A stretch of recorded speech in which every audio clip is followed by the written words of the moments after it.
À fin 2023, la dette publique de la Tanzanie s'est établie à 34,3 milliards de dollars selon un nouveau rapport de la Commission parlementaire du budget. Il s'agit d'une hausse de 4,71 milliards de dollars, soit 17%, principalement attribuée à l'augmentation des dépenses dans des projets d'infrastructures clés.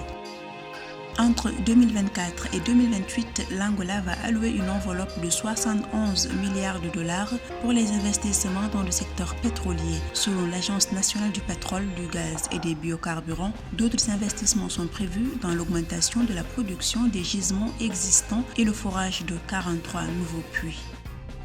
Dans le but de créer des emplois et de stimuler une croissance inclusive et durable au Kenya, le pays bénéficiera d'un investissement de 30 millions de dollars auprès de la start-up de santé anti-aging Quantum Living. Ces fonds seront alloués au secteur du commerce électronique au Kenya.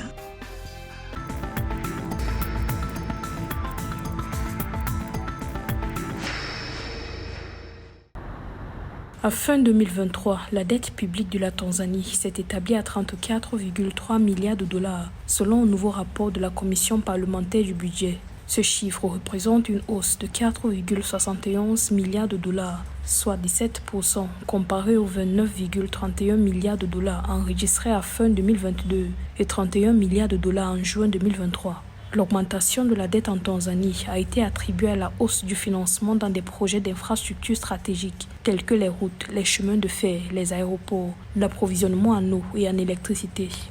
Le surendettement peut être critiqué pour des pays en développement tels que la Tanzanie, mais le problème n'est pas au niveau du surendettement, le problème est non seulement l'opportunité de l'endettement, mais la capacité du pays à satisfaire et à rembourser le service de la dette, et aussi la qualité de l'endettement et à quoi sert cet endettement. Donc l'endettement doit être utilisé en Afrique, dans les pays en développement, pour améliorer l'outil de production nationale, et c'est ce qui permettra à cet endettement de servir de levier au remboursement de la dette. La dette représente actuellement environ 35% du produit intérieur brut annuel de la Tanzanie. Le pays d'Afrique de l'Est a également augmenté les dépenses dans l'éducation et la santé, ainsi que dans des projets de développement agricole, ce qui justifie la hausse de sa dette en 2023.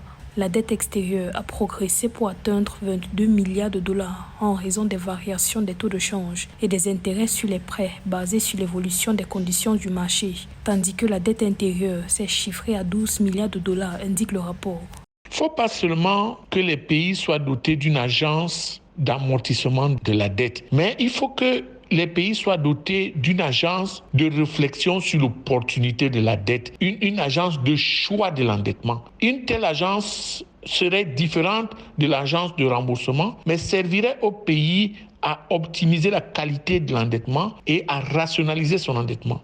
De son budget pour l'exercice 2023-2024 de 17,4 milliards de dollars, la Tanzanie avait alloué 4,11 milliards de dollars, soit 23,6% au service de la dette. Ce montant représente une hausse de 16,4% par rapport aux 3,5 milliards de dollars alloués au service de la dette dans le budget annuel 2022-2023. Le gouvernement tanzanien entend notamment augmenter la collecte des revenus pour faire face au service de la dette. La Banque centrale de Tanzanie prévoit par ailleurs une croissance du produit intérieur brut de 5,5% en 2024.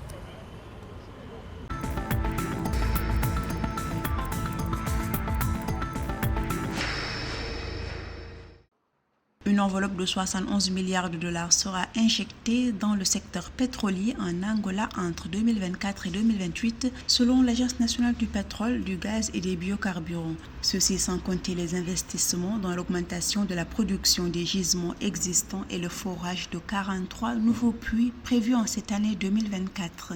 L'objectif pour le gouvernement angolais est d'accroître les investissements dans le secteur pétrolier. La production de pétrole de l'Angola se situe actuellement à 1,1 million de barils par jour d'après les autorités.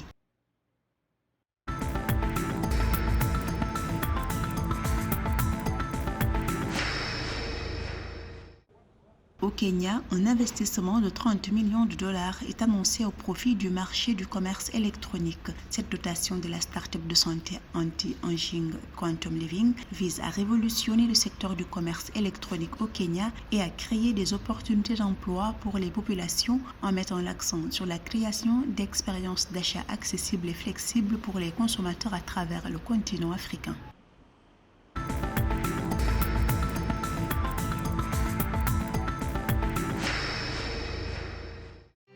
En Namibie, le groupe chinois Yintai Gold a conclu un accord pour racheter Osino Resources et son projet aurifère Twin Hills le 25 février 2024. Cet accord concerne une transaction évaluée à 272,18 millions de dollars. Le projet aurifère Twin Hills, détenu à 100% par la compagnie minière canadienne Osino, est à un stade avancé en Namibie. Selon l'étude de faisabilité, Twin Hills peut livrer annuellement 176 000 onces d'or en moyenne sur les 5 premières années et 162 000 onces en moyenne sur les 10 premières années de son exploitation.